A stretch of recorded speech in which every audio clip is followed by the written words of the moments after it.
All right, so let's talk about a bit of a warning for the Nintendo Switch 2 market, specifically the secondhand market. As in, if you go out to maybe a big box store that has open box devices that they sell for cheaper, or if you go on eBay or Craigslist, technically, even if you go into maybe even a GameStop and buy one used, there is something to consider for the Switch 2, something you should be looking out for. And I just wanted to bring it up here because it looks like someone has already been affected by this from a big box store even, and we're going to go over that and what you should be looking for here today. So if you guys enjoy this video, hit that like button and subscribe if you're new. Now, it was interesting because when I saw this pop up, I recalled a comment from the MIG switch video that I did mentioning that the way to follow along with the rules, quote unquote, with the MIG switch is you use backups of your own games because each one is unique. However, someone did ask in the comments, hey, still, if you say rent a game and then you dump that game and then return it and then someone else plays it and your Switch gets banned, how do you avoid that? Technically, you can't, right? The game has to be with you, but it did make me think more and more about the ramifications of the MIG switch with something like the Switch 2 generation. Specifically, that we're finding Nintendo has become aware of, appears, how to block this cartridge, this MIG switch, and it really comes down to them, well, just banning the Switch from online play or just accessing their servers, and you would get an error code. It's like, okay, well, some of these systems already out of the gate are pretty limited there. And in fact, when you go to do a factory reset, it can even be bricked because you can't sign into a Nintendo account and then regain functionality of a bunch of the system's features. So what do people then do with these bricked systems? Well, it's not a new concept. Sometimes people then return them, trade them in, or try to pass them off and sell them in the secondhand market. And this is, again, not new. I've seen it back with the 360 and the PS3. Maybe it even happened with the original Xbox. All right. But I definitely know this happened a lot with the 360 in particular, because not only did that system go through a bunch of hardware issues with the Red Ring, it also had a lot of stuff where it would be banned from Xbox Live, usually because of extracurricular activity in the post-game lobbies that would happen. People would go back and forth forever, and eventually someone would get a report consistently, and then they would just be banned completely. And of course, there was also cheating that would happen, rampant cheating on games like Call of Duty, right? Well, here now we can see the Switch 2. I started seeing these people were sending me this all over the place, probably because of the MIG switch video. These headlines were popping up where the secondhand Switch 2 market is already a minefield of bricked consoles.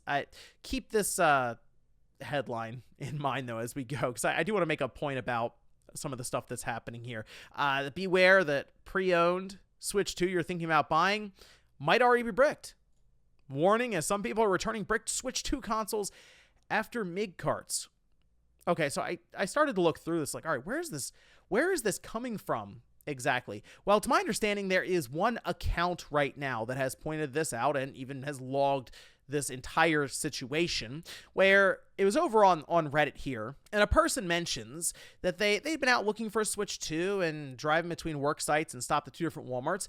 The second one, they found an open box Switch 2 that was being sold.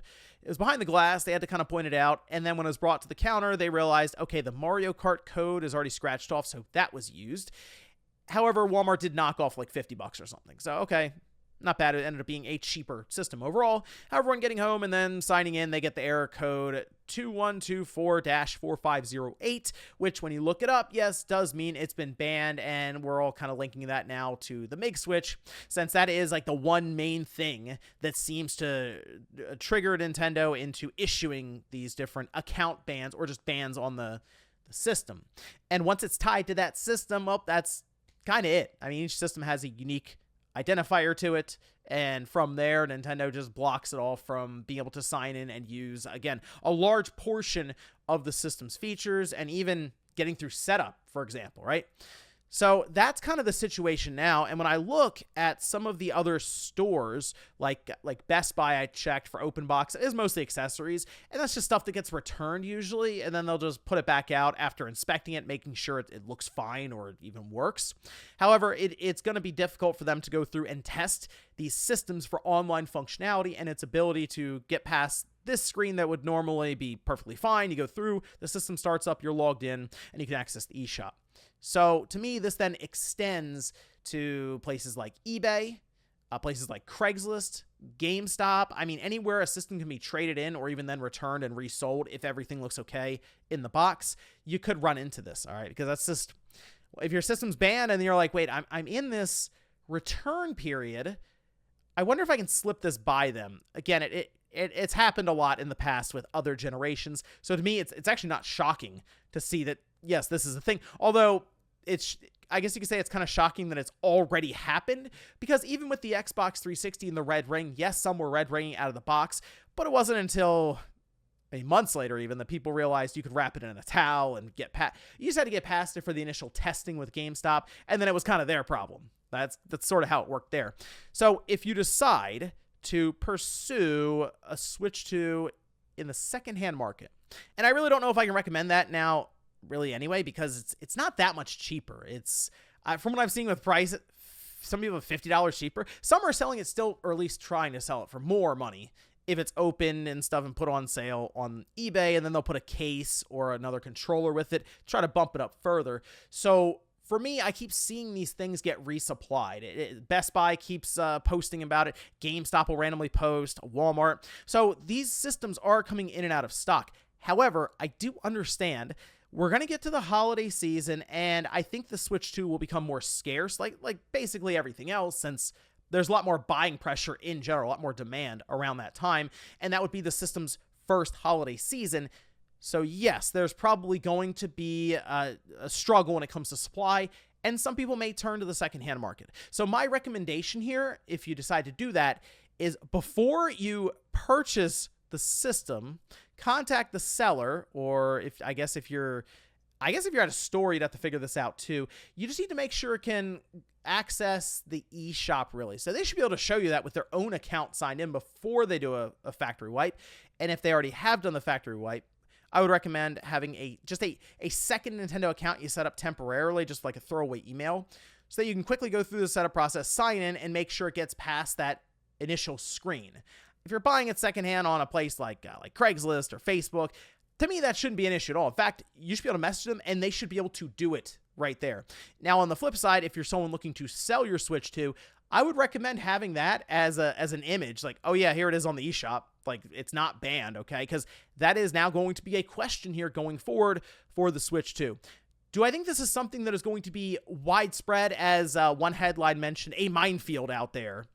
No, not yet. I mean, look, the Make Switch itself, while it's made a lot of headlines, and I think it's just interesting to see that Nintendo's figured out a way to detect this thing, I don't think that many people out there have a Make Switch to even put into the Switch 2. But still, it's worth being aware of if you decide to buy a system secondhand from just a random listing or a person online that you don't really know.